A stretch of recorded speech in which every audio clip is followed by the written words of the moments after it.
Bahujan Samaj party की राष्ट्रीय अध्यक्ष बहन कुमारी मायावती की तरह ही तेज तर्रार और उन्हीं की तरह बेबाक कांग्रेस के ऊपर वार करने से जाने जाने वाली कांग्रेस सरकार को समर्थन दे रही बसपा की पथेरिया विधायक रामबाई ने एक बार फिर कमलनाथ सरकार पर निशाना साध दिया। उन्होंने कहा कि केंद्र में कांग्रेस की सरकार कभी नहीं बनेगी क्योंकि उनकी पार्टी हमारे को सम्मान नहीं दे रही है। उन्होंने कहा कि केंद्र में या तो बहन कुमारी मायावती जी की सरकार बनेगी या उनके सहयोग से ही किसी भी दल की बनेगी, भाजपा की सरकार कभी भी नहीं बनेगी। विधायक रामबाई ने कहा कि एक अधिकारी का तबादला कराने के लिए मुझे आज कानून आड़े आ रहे हैं जबकि कांग्रेस के सारे नेताओं के सब काम हो रहे हैं। उन्होंने यहां तक कह दिया कि कमलनाथ यहां गद्दों को घोड़ों की रेस में दौड़ा रहे हैं।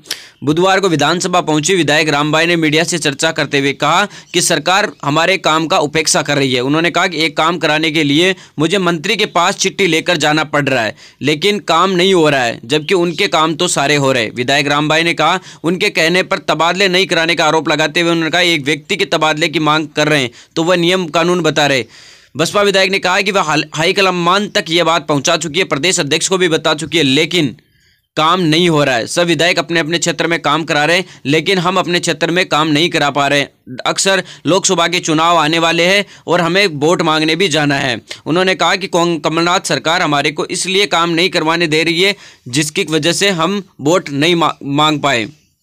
उन्होंने कहा कि हमारी पार्टी हमारे इलाके से मजबूत है और कमलनाथ सरकार ये नहीं चाहती कि यहाँ से लोकसभा चुनाव कहीं बहुजन समाज पार्टी नहीं जीत जाए, इसलिए वो हमारे लोगों को काम करवाने नहीं देने चाह रही। उन्होंने इस मामले में आगे बयान देते हुए भी कहा कि बहुजन समाज पार्टी की लोकसभा चुनाव में सरकार बनने जा रही है और इसी के डर से कमलनाथ हम लोगों की काम नहीं करवा रहे। उन्होंने कहा कि लोकसभा चुनाव के बाद या तो उन्हें मंत्री पद बना दिया जाएगा और उन्होंने अगर नहीं भी बनाया तो उन्हें मजबूरन हमारे को मंत्री बनाने पड़ेगा। उन्होंने धमकाते हुए कहा कि मंत्री तो चाहे किसी भी हालत में बनाना पड़ेगा, लोकसभा चुनाव के बाद तो मैं मंत्री पद ले लूँगी, चाहे फिर मुझे किसी भी मंत्री को भी क्यों ना हटाना पड़े। उन्होंने कहा कि कमलनाथ सरकार को चाहे किसी भी बड़े मंत्री को क्यों ना हटाना पड़े लेकिन हमारे को मंत्री बनाना पड़ेगा क्योंकि कर्नाटक की स्थिति यहाँ पर भी बनती है। उन्होंने कहा कि बहुजन समाज पार्टी आपको समर्थन दे रही है तो उसका काम भी होना चाहिए और उसका नाम भी होना चाहिए। आप क्यों मजबूरी के अंदर बहुजन समाज पार्टी के साथ इस प्रकार की नाइंसाफी कर रहे हो। उन्होंने कहा कि हम बहुजन समाज पार्टी की राष्ट्रीय अध्यक्ष बहन कुमारी मायावती से मिलकर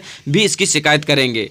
उन्होंने इस बारे में आगे बयान देते हुए कहा कि मैंने पार्टी के हाईकमान तथा पार्टी की सदस्यों को बता दिया है और आगे भी अगर किसी की जरूरत पड़ी तो मैं आगे बढ़कर जाऊंगी। लेकिन यहाँ तक की बात ये साफ है कि रामबाई किसी भी प्रकार से पीछे हटने को तैयार नहीं है। वो कमलनाथ सरकार को लेकर लगातार घेरने में लगी रहती है। वो पहले दिन से लेकर आज तक कमलनाथ सरकार को लगातार किसी न किसी मुद्दे के ऊपर घेरती हुई नजर आई है। वह बेबाकी से अपनी बातचीत रखने के लिए भी जानी जाती है। मिलेंगे किसी नए वीडियो के साथ। अगर आप चैनल पर नए आए तो चैनल को सब्सक्राइब कर लीजिए और शेयर करना बिल्कुल भी ना भूलें। धन्यवाद।